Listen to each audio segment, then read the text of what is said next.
Good morning students.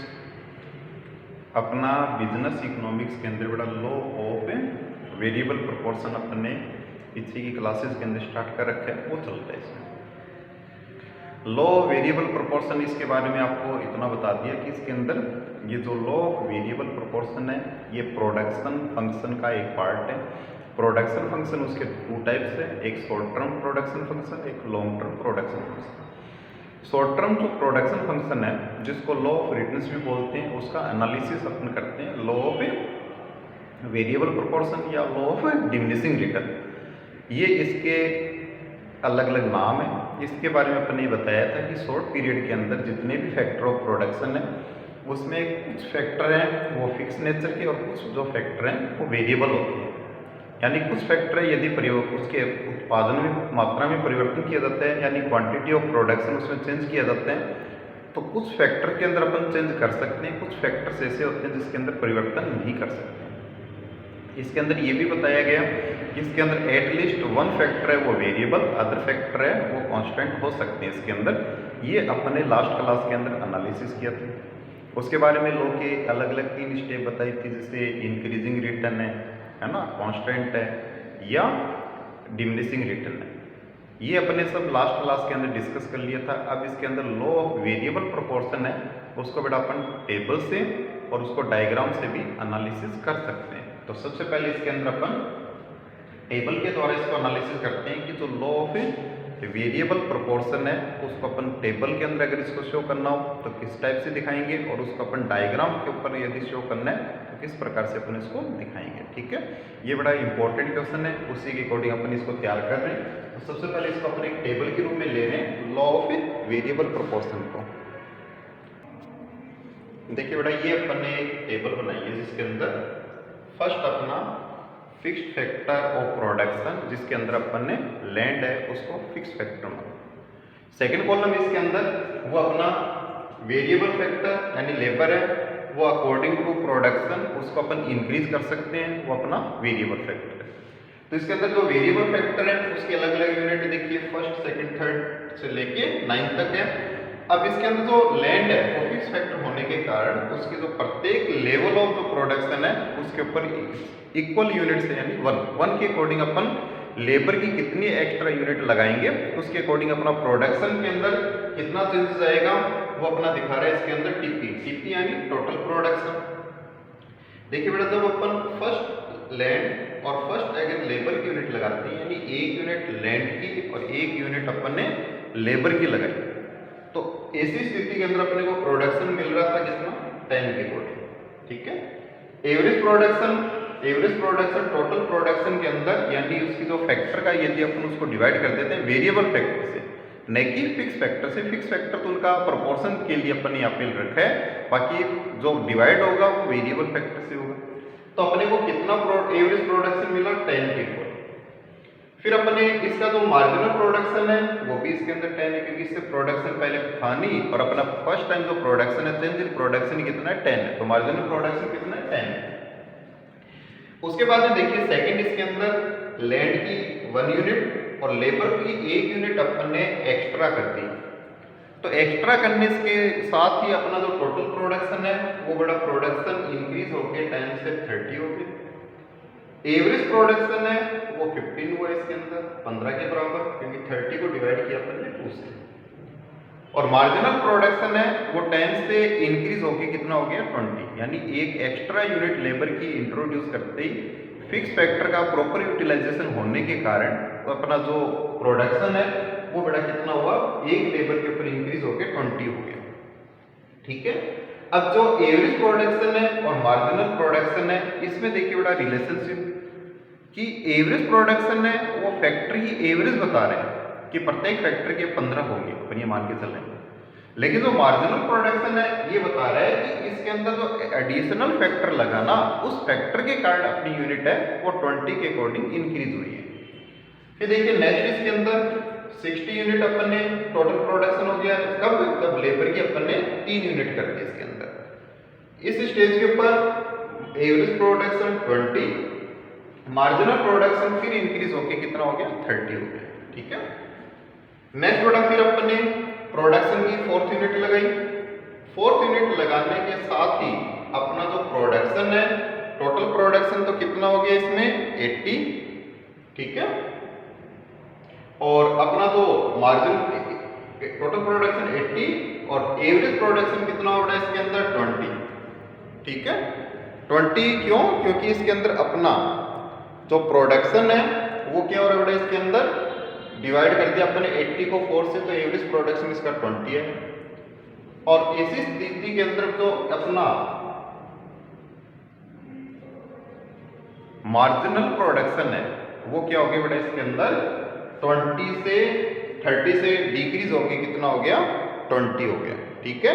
यहाँ पे अपना जो टोटल मार्जिनल प्रोडक्शन है वो बेटा गिरना स्टार्ट हो गया। इस स्टेज के ऊपर देखिए अपना एवरेज प्रोडक्शन और मार्जिनल प्रोडक्शन के अपना इक्वल है, तो ये अपनी प्रोडक्शन की फर्स्ट स्टेज होगी,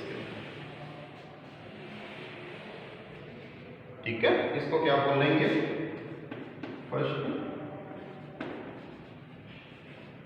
स्टेज ऑफ प्रोडक्शन, यानी एक पॉइंट के बाद ऊपर marginal production average production equal होने के बाद में ये बड़ा डिक्रीज होना स्टार्ट हो गया। देखिए इसके अंदर मार्जिनल प्रोडक्शन भी इसके बाद लगातार डिक्रीज हो रहा है और एवरेज प्रोडक्शन भी इसके अंदर डिक्रीज हो रहा है, ठीक है।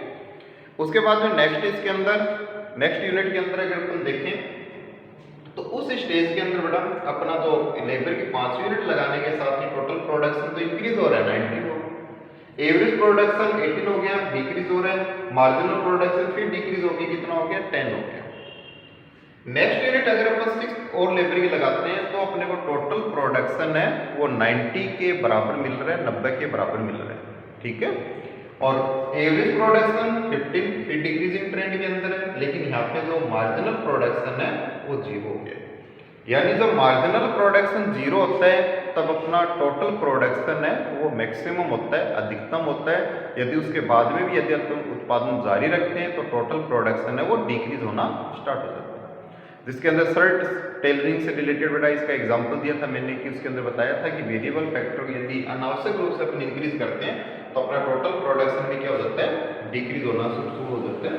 ये इसकी सेकेंड स्टेज है जहाँ पे मार्जिनल प्रोडक्शन 0 है और टोटल प्रोडक्शन बड़ा अधिकतम है, ये इसकी सेकेंड स्टेज। थर्ड स्टेज के अंदर देखिए टोटल प्रोडक्शन एक्स्ट्रा यूनिट और लगा रहे हैं अपन 7, 8, 9। ऐसी स्थिति के अंदर टोटल प्रोडक्शन डिक्लाइन ट्रेंड के अंदर, एवरेज प्रोडक्शन डिक्रीजिंग है और जो मार्जिनल प्रोडक्शन है वो 0 के बाद में नेगेटिव हो गया, तो ये प्रोडक्शन की थर्ड स्टेज होगी, ठीक है। तो ये 3 स्टेज है बेटा इसके अंदर। फर्स्ट स्टेज के अंदर देखिए जहां पे अपना मार्जिनल प्रोडक्शन है वो क्या हो रहा है इसके अंदर एवरेज प्रोडक्शन के इक्वल होने के बाद में डिक्रीजिंग ट्रेंड के अंदर है, यानी घट रहा है लगातार। ये अपनी फर्स्ट स्टेज है। सेकंड इसके अंदर टोटल प्रोडक्शन है वो मैक्सिमम है, मार्जिनल प्रोडक्शन 0 और सेकंड स्टेज। और थर्ड स्टेज के अंदर अपन देखें तो इसके अंदर टोटल प्रोडक्शन है वो डिक्लाइन हो रहा है, लगातार कम हो रहा है और मार्जिनल प्रोडक्शन है नेगेटिव हो जाता है, वो अपनी प्रोडक्शन की थर्ड स्टेज है इसके अंदर, ठीक है। अब इसके अंदर कोई भी जो रेशनल जो प्रोड्यूसर होता है, मैन्युफैक्चरर होता है, यानी एक प्रकार से विवेकशील उत्पादक अपन इसको बोल सकते हैं, तो वो हमेशा प्रोडक्शन की स्टेज सेकंड के ऊपर ही प्रोडक्शन करेगा। क्यों? क्योंकि उसको अधिकतम उत्पादन यहीं पे मिलेगा। उसका जो मेन मोटिव होता है वो प्रॉफिट अर्न करना होता है। अब उसको ये नहीं देखना होता है कि उसको उत्पादन की कितनी इकाइयाँ मिली, उत्पादन की इकाइयों से उसका रिलेशन नहीं होता है, चाहे उत्पादन की इकाइयाँ उसको कम मिले उससे कोई फर्क नहीं पड़ना है। लेकिन उसका यदि प्रोडक्शन के कारण यदि उसको प्रॉफिट मैक्सिमम मिल रहा है तो स्टेज सेकंड के अंदर अगर अपन देखें तो यहाँ पे उसका मैक्सिमम प्रोडक्शन हो रहा है और मैक्सिमम प्रोडक्शन के ऊपर ही उसको मैक्सिमम प्रॉफिट है वो अर्न हो सकता है, तो मैक्सिमम प्रॉफिट ही वो कमा सकता है इसके अंदर, ठीक है। तो ये तो बड़ा इसका टेबल के द्वारा अपन इसको क्लियर किए इसके अंदर। अब इसको अपन डायग्राम के द्वारा भी इसको दिखा सकते हैं, इसको टोटल प्रोडक्शन, मार्जिनल प्रोडक्शन और एवरेज प्रोडक्शन को। तो इसके लिए अपन इसका डायग्राम बना रहे हैं बेटा नेक्स्ट इसके अंदर टेबल के बाद में। देखिए बेटा इस डायग्राम के अंदर अपना जो टीपी है वो है अपनी टोटल प्रोडक्शन लाइन, जो देखिए पहले इंक्रीजिंग ट्रेंड के अंदर इंक्रीज उसके बाद में यहाँ पे डिक्रीजिंग ट्रेंड के अंदर इंक्रीज होके यहाँ पे कांस्टेंट हो रही है और उसके बाद में डिक्लाइन। ये अपना एमपी है, ये मार्जिनल प्रोडक्शन की लाइन है बेटा, ये इंक्रीजिंग हो रहा है। यहाँ पे देखिए जहाँ पे ये मैक्सिमम इंक्रीज हो रहा है वहाँ पे जो अपना टोटल प्रोडक्शन है वो इंक्रीजिंग ट्रेंड के अंदर है। इसको अपने ए पॉइंट के ऊपर लिए, ठीक है।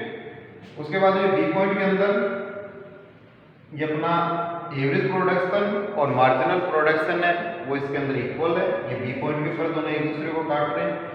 उसके बाद सी पॉइंट के ऊपर देखेंगे तो इसके अंदर एवरेज प्रोडक्शन है वो डिक्रीजिंग ट्रेंड के अंदर यानी लगातार कम हो रहा है और अपना जो मार्जिनल प्रोडक्शन है वो यहाँ पे 0 और उसके बाद में इस पॉइंट के बाद में नेगेटिव हो रहा है। जहाँ पे अपना मार्जिनल प्रोडक्शन बड़ा 0 सी पॉइंट के ऊपर, वहाँ पे देखिए टोटल प्रोडक्शन है वो अपना मैक्सिमम है, इसको अपन डी पॉइंट दे सकते हैं, ठीक है।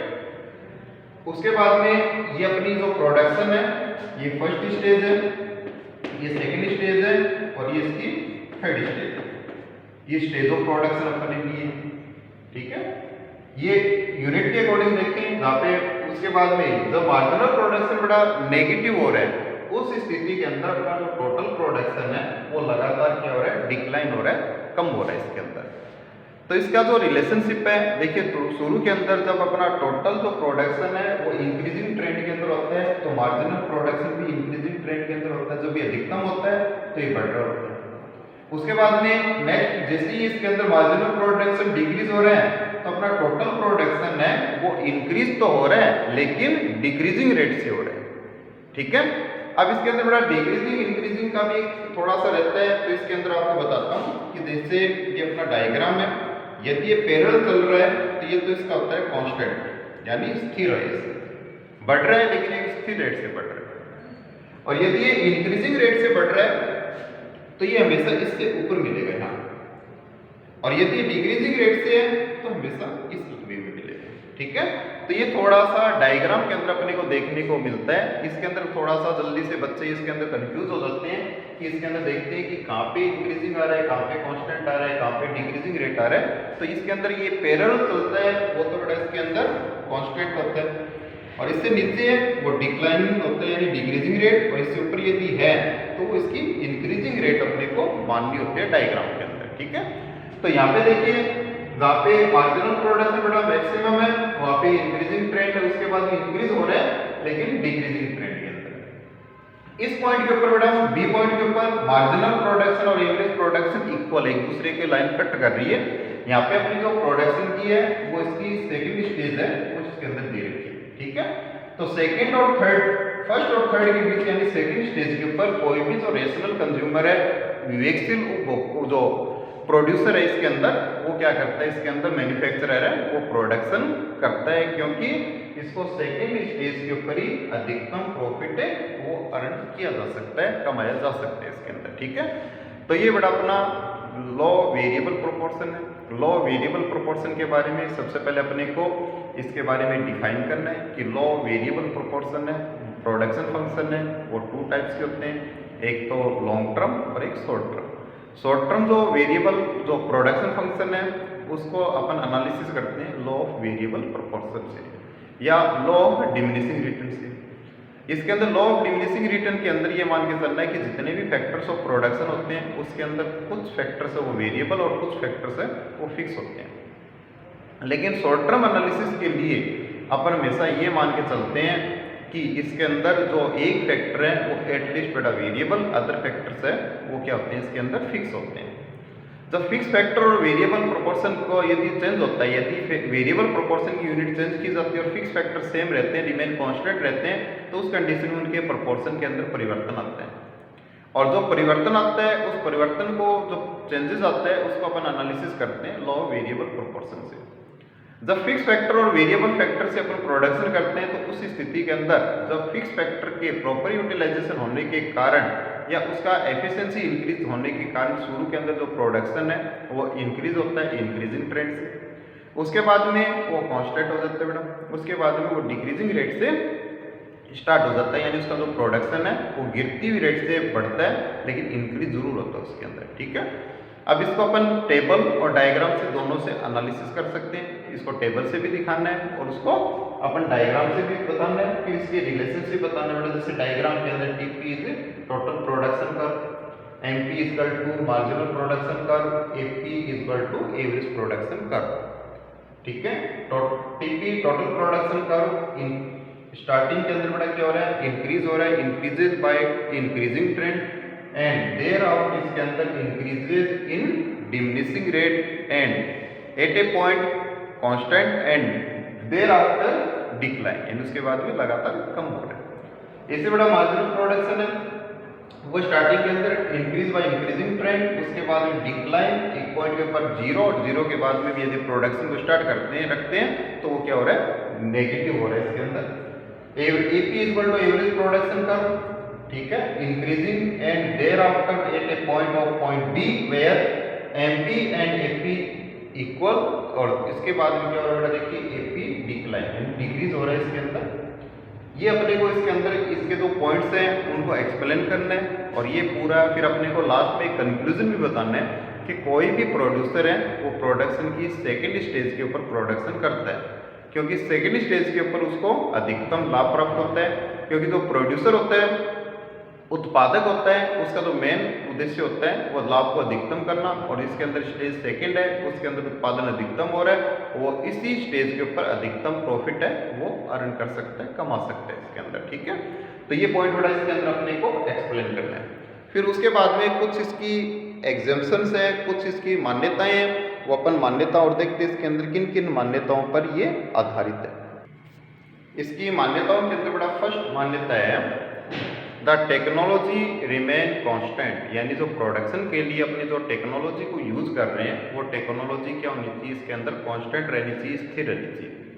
If there is an improvement in technology, यदि टेक्नोलॉजी के अंदर कोई इम्प्रूवमेंट होता है, कोई चेंज होता है due to innovations, the average and marginal product will increase instead of decreasing, यानी डिक्रीज होने के बजाय जो एवरेज प्रोडक्शन है और मार्जिनल प्रोडक्शन है वो इंक्रीज हो जाएंगे। सेकंड कह रहे हैं इसके अंदर, सेकंड एजम्पशन इसकी ये मान के चलते हैं अपन कि only one factor is variable and other factor are kept constant, यानी प्रोडक्शन के जितने भी फैक्टर ऑफ प्रोडक्शन है उसमें से एक फैक्टर है उसको अपन एज ए वेरिएबल, और अदर जो फैक्टर्स हैं उनको अपन क्या मान के चलते हैं, इसके अंदर कांस्टेंट मान के चलते हैं। थर्ड इसका एग्जाम्पशन है all the units of variable factor are identical, they are same in size and quality. ये कह रहा है बेटा कि जितने भी वेरिएबल प्रोडक्शन की, जैसे अपने लेबर की फर्स्ट से लेके 9 तक यूनिट अपने इसमें यूज की लगाई इसके अंदर, तो ये मान के चलता है कि जितने भी अपने फैक्टर की यूनिट को यूज किया लगाया इसके अंदर वो क्वालिटी और साइज के अंदर इक्वल होनी चाहिए, अपने आप में आइडेंटिकल होनी चाहिए। उसके अंदर कोई भी यूनिट्स है वो ना तो उससे ज़्यादा बड़ी या क्वालिटी के अंदर बेटर होनी चाहिए, दो इसके अंदर एकदम सेम यूनिट इसके अंदर होनी चाहिए, जो भी आप वेरिएबल फैक्टर की जो यूनिट्स हैं प्रोडक्शन के अंदर यूज करते हैं। तो नेक्स्ट इसके अंदर the law operates in the short term, ये भी इसकी एक मान्यता बेटा, तो अपन इसको भी एक एजम्पशन में लग सकते हैं कि ये जो लॉ अपने अभी एनालिसिस किए हैं ये शॉर्ट टर्म एनालिसिस है। यदि आप इसको लॉन्ग टर्म प्रोडक्शन फंक्शन के साथ एनालिसिस करो तो अपन इसको एनालिसिस नहीं कर सकते। क्यों? क्योंकि इसके अंदर ये जो लॉ है ये ओनली शॉर्ट रन के अंदर अप्लाई होता है। क्यों? क्योंकि इसके अंदर लॉन्ग रन के अंदर जितने भी फैक्टर ऑफ प्रोडक्शन है वो फैक्टर ऑफ प्रोडक्शन है वो वेरिएबल हो जाते हैं, नहीं कि फिक्स होते हैं इसके अंदर।